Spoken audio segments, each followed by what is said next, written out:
Hey, friends, welcome back to another Field and Garden podcast. It is your friend, Lisa Mason Ziegler, and thank you so much for choosing to take a listen to us. And if this is your first time joining, you're kind of new to the Gardener's Workshop, I invite you to drop in over at thegardenersworkshop.com, where we just have a lot of resources from lots of videos, my blog, the podcast, our online garden shop, our online courses for gardeners and for flower farmers.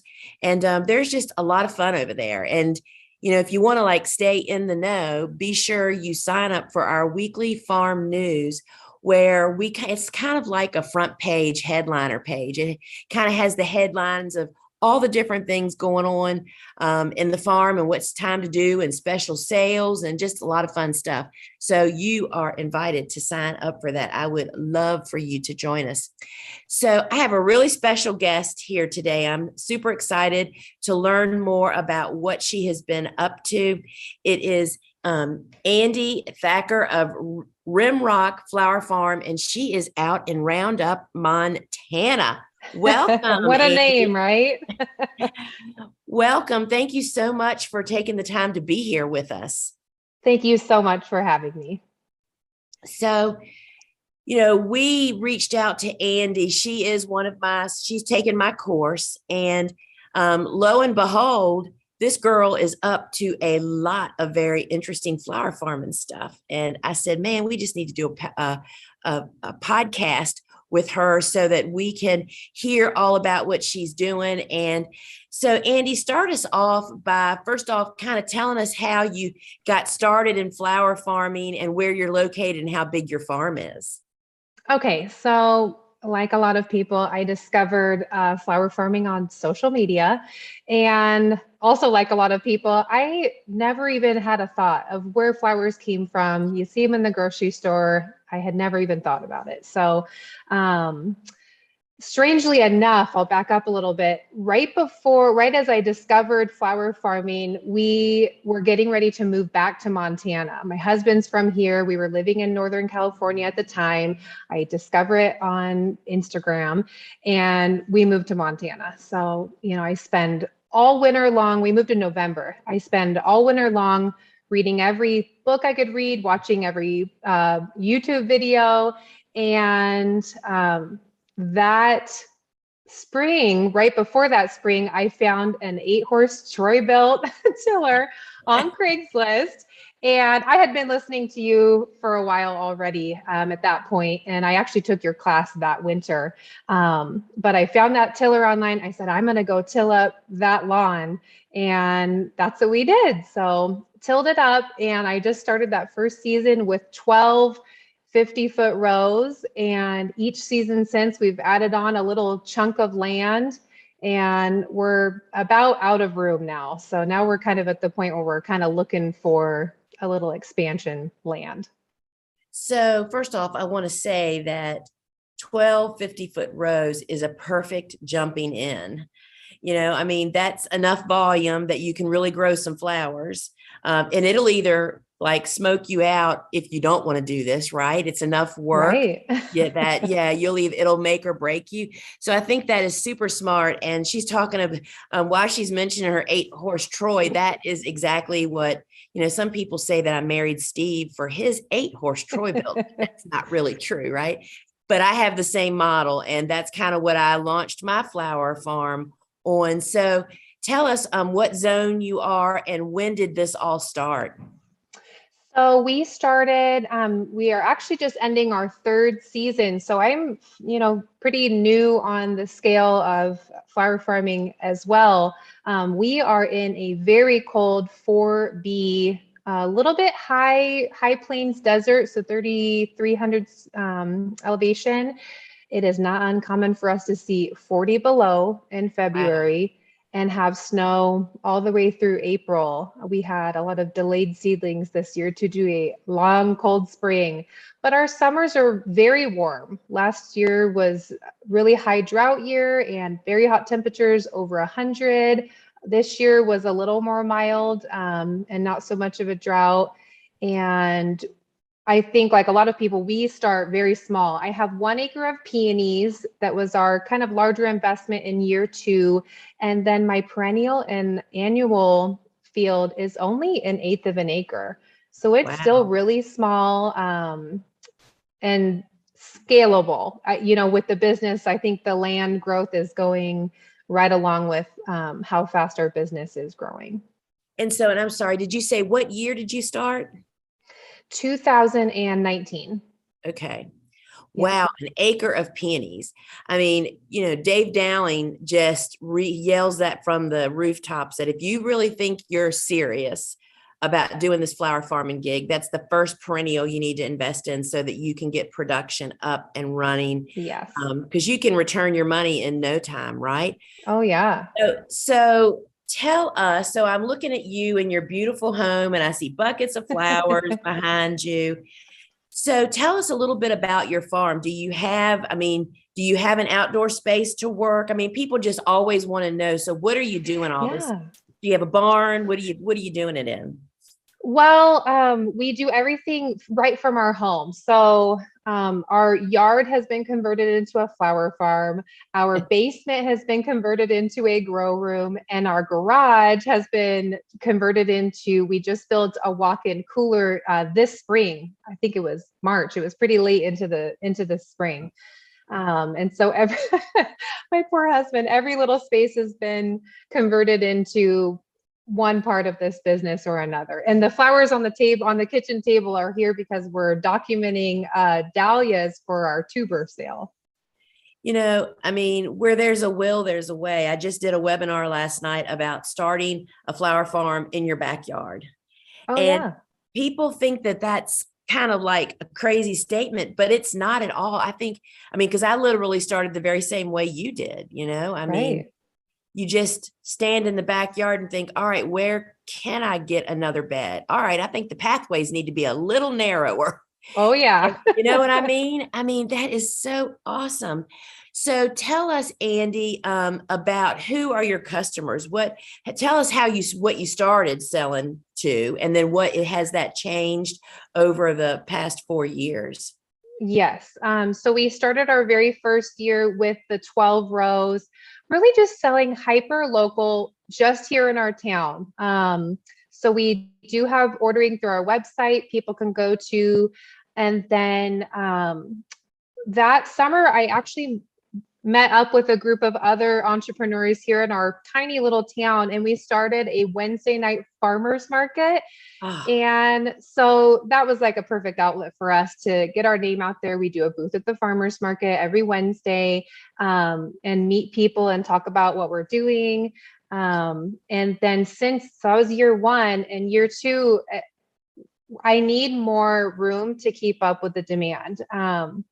People in Montana a lot of them have never even heard of locally grown flowers. So as soon as they hear that, they're hooked. And so we sell to a few event florists in the bigger city of Billings. We sell pre-made bouquets at a few retail locations there. We sell at a coffee shop. We do bouquet subscriptions. We do a little of everything right now. so Andi, what is your total acreage or lot size or whatever you have there? Probably 1 1/8 acre. I don't even really count the peonies right now because they're so young. We're not harvesting off of them. And so our whole business is being ran off about 1/8 of an acre. Wow. And I'm thinking to myself, people are saying right now, holy cow, I could do that. Oh, I mean, absolutely. isn't it just absolutely surprising how many flowers you can produce off of a Yes. small space? All right. So you're selling then at farmers markets to event florists, and the demand is really amazing. I have talked to other people that are up in your neck of the woods and those up in the just really high northern regions. And you're right. People just assume they have to buy flowers grown in South America, that Right. they just Right. don't even think that they can, that's even an option, right? So Right. Oh, I yeah. think something else that I think people really are always very interested in. Did you have a previous career, and your husband? It's like, what did y'all bring to the table to help you figure this out potentially, or did you? Nothing related to flower farming, that's for sure. My husband is a lineman, and so that's what he did before he moved here. That's what he does now. So I would say he's just taking a really strong work ethic into this business. And myself, I'm a stay-at-home mom, but before that, I always worked in customer service. I was a bartender and I worked at a call center, but always really loved interacting with people, and I loved getting great customer service. So that's, number one in our business.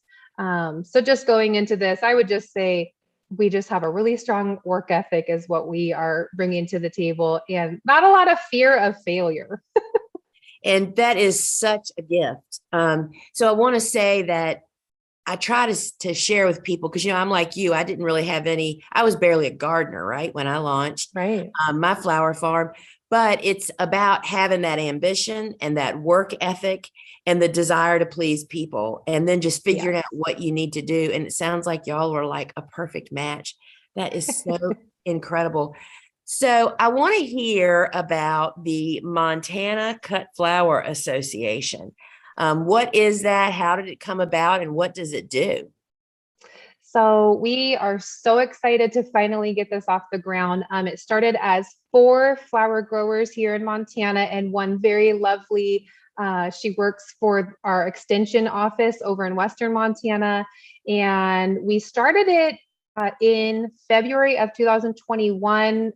So this is like the dead of winter for us, when we're all itching to be flower farming, but we're not, most of us don't even have seeds started yet. And we would always chat online and say, why don't we have something like this? Every other state has something like this. And that's kind of where it was born. We jumped on however many Zoom calls we had, and finally incorporated. And we had, luckily, my lovely sister-in-law was willing to do a little IOU work on our website, and got this beautiful website built for us. And we launched in the winter of 2021. So got it up fairly quickly, and have just been working every single day, putting content onto the website for these members that are trusting us in this brand new association. And then now it's taken off with such speed that we're able to offer this conference that we're putting on in a couple weeks. We have so many speakers lined up that will be really beneficial. We're going to be offering some scholarships to our members to take classes like yours, and just really awesome. The networking part of it alone is incredible for us to all band together, and get the word out to really just local Montanans that, yes, you can buy these beautiful flowers that are, like a better product. Right. From someone that lives in your town, or at least in your state. Montanans are very proud of their Montana made products. So selling that is not a problem. Sure. So is your conference for flower farmers and end users, or is it primarily for growers? Well, primarily for growers. The content of our speakers is soil health and pest management and all of that good stuff. We didn't close it off to anyone. I think they do actually have a few just gardeners that are coming. Well, that's primarily like us, right? That's how we started, right? Yeah, exactly. So yeah, that's sowing the seeds. So that's in 2 weeks. And how do people learn about that? So we do have an Instagram account. It's just Montana Cut Flower Association. We have the website, of course, which is montanacutflowerassociation.org. And all of the member content is password protected. So, but our membership fees are really low. We want people to get in, at a low cost and be able to, reap all of these benefits that we're putting on there for them. Sure. So, my mind's just reeling from all of this. I mean, I think first off, the thing I'm thinking is Montana, really? I know. You know what I mean? It's like, of course, I have friends that, are growing in Montana, but I just never knew that there was so many. And I think that's something that How did y'all initially find one another? Was that through social media? You know what I mean? For someone that's Yeah, I think listening to this. so. Yeah, I think we did. There were, you know what it was? I think a few of us, there's five of us now, and a few of us linked up on social media on Instagram. And then one of those three actually sent out an original email, like a PSA to the master list of anyone in the floral industry in Montana, florists and Right. gardeners and everyone. And that's kind of what got the ball rolling. And so then, of course, now we all go on vacation together and we're best friends and we talk every day about growing. And Is that not the way to do it? I mean, in business, yeah, sometimes I think that's perhaps one of the pieces that people that don't find their people to network with, whether it be in a state association or in a course community, what have you, that go without, having everybody come together to support you when you have a problem or a disaster or oh, a yeah. congratulations, right? I Oh, mean, yeah, that is just absolutely. that is just really, really awesome. All right, Andy. So I want to ask you too about you took my course, right? Yes. Oh, The yes. basics. So tell me about what aspects of the course kind of resonated with you and seemed to help the most. And so you took it the very first year that you were Hmm. plunging into business. So just what do you think people need to know or, and how it helped you? I would say, of course, your class offers all of the growing information that make things very simple, which, in today's world of YouTube and social media, you can really get lost. I would say I have a few. One is to walk in with confidence. That story that you tell about how you walked in with your flowers, and Steve told you if they don't buy your flowers, we're never going there again. That really resonated with me, and I said, you know what, we do grow. I didn't even grow flower at this point, but I thought I am going to grow this amazing product, and how dare they if they don't want to buy it from me? How dare they? And so I think going into this, into that with a lot of confidence was number one.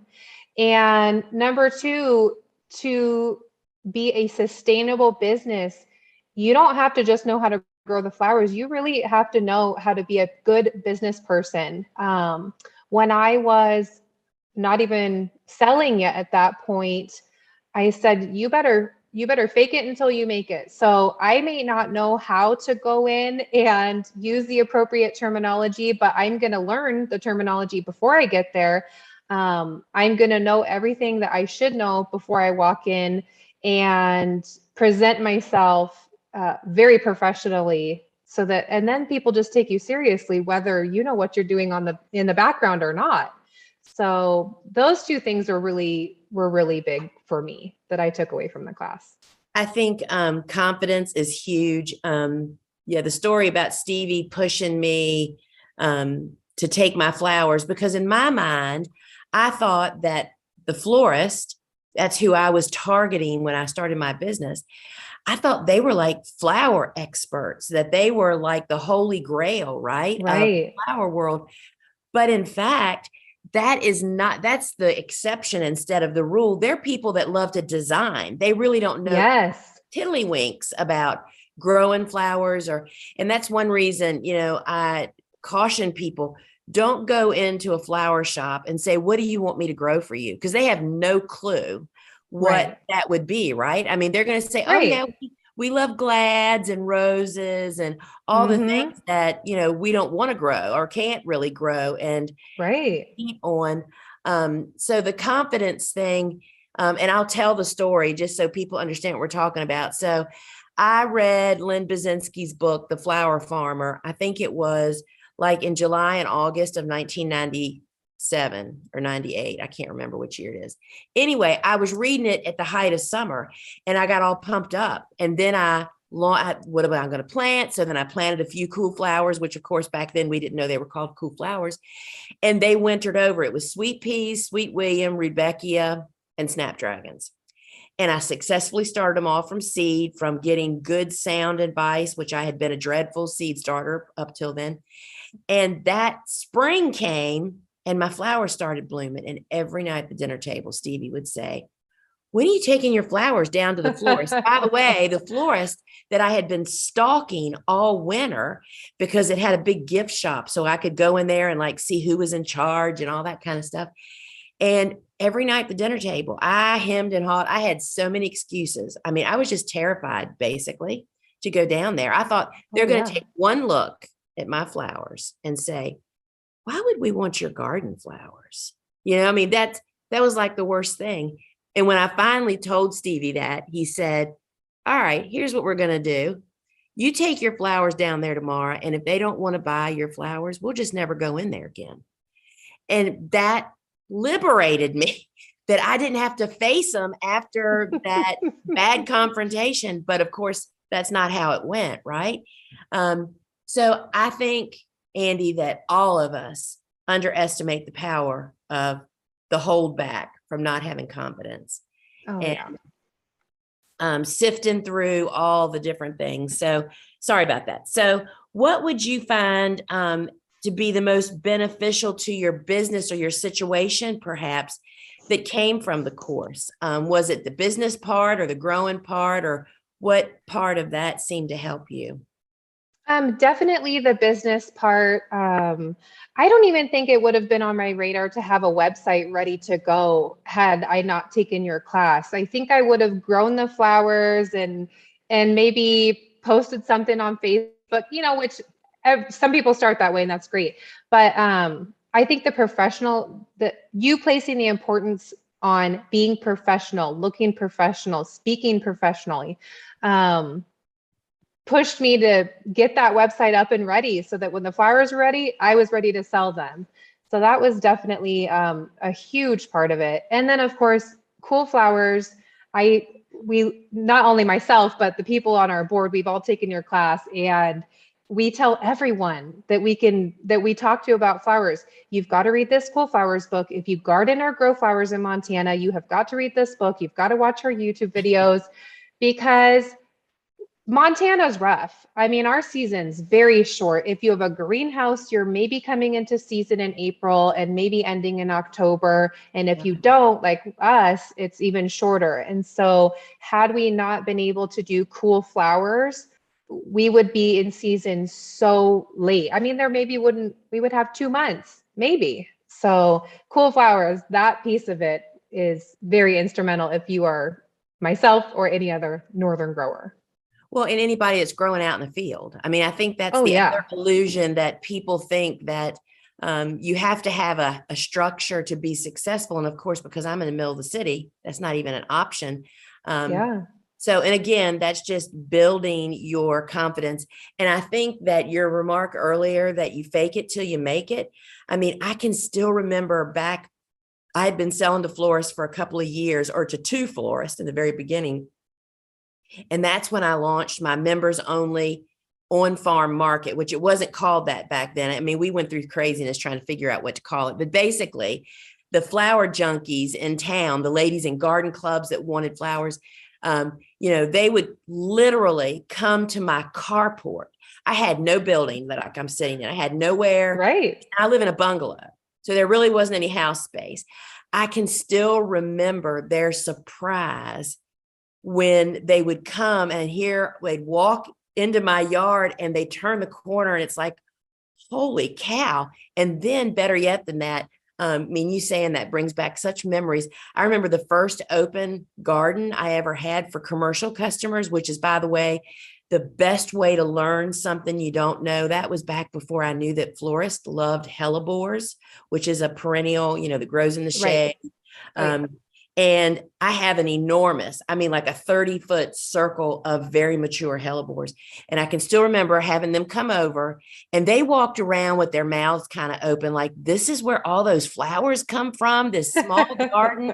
And when they saw my hellebore patch, they said, when are these going to be available? I said, I just haven't started harvesting them yet, thinking to myself, holy cow, you want to buy those? You just fake it till you make it. And, You get that confidence, I think, when you get a little bit of information you feel really good about, and you're with other people that can back you up, right? Oh, yeah. So if there is anybody out there, Andi, that's thinking about taking the course, so enrollment, is normally the first week. It's actually not a full week. It's only 5 days of October.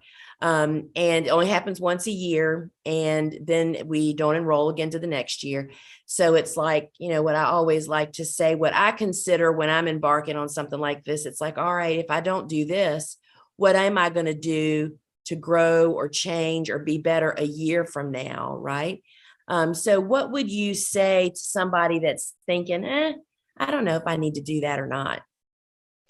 I would advise them, well, obviously to take the class, and this is why, because they can either take your class and learn the mistakes and or what not to make from you and your community, or they can say, oh, I don't want to invest in that right now. I'll wait till I'm a little bit further down the road and make the mistakes themselves and pay for it that way. So I say, pay the money and take the class and learn the mistakes now so you can avoid them next year and in the future, or pay it in unsold flowers next year.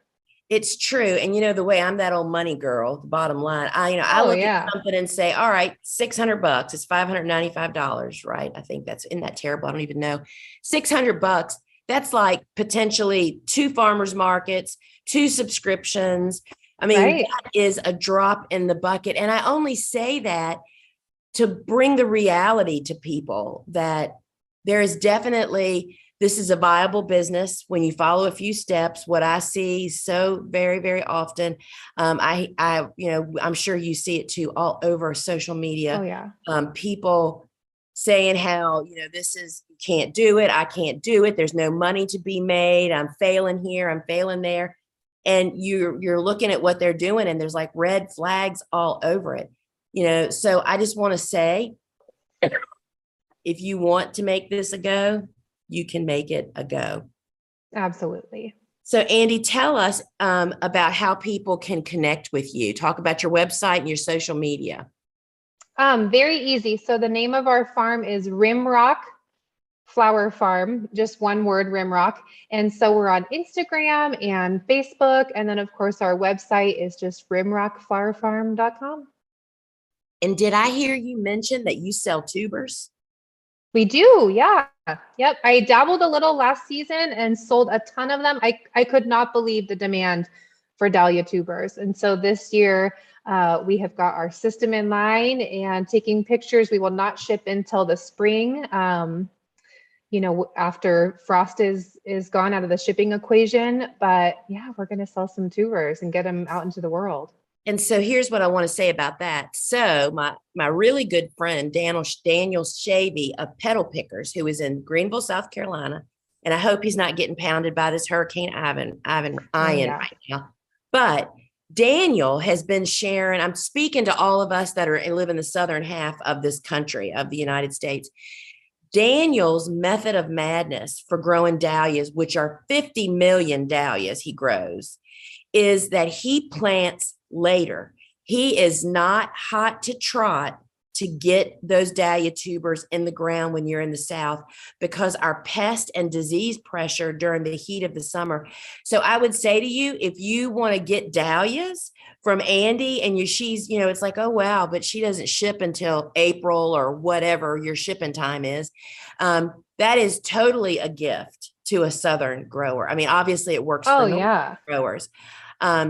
So Andi, I just appreciate you joining me here and sharing your words of wisdom about the course. And I'm just so happy to see that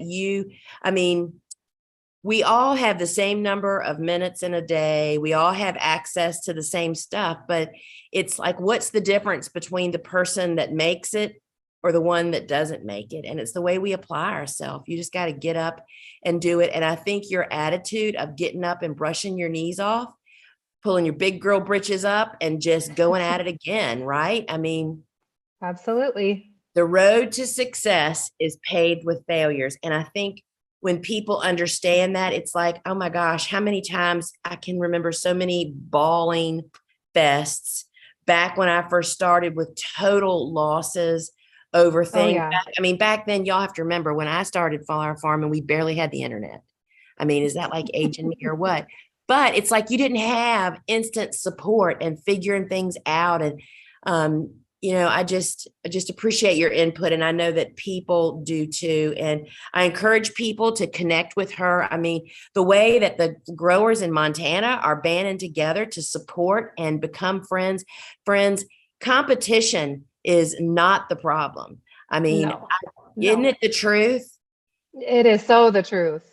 And when I went to my first farmer's market, they had another flower grower way down it was at Colonial Williamsburg. So it was a pretty big farmer's market.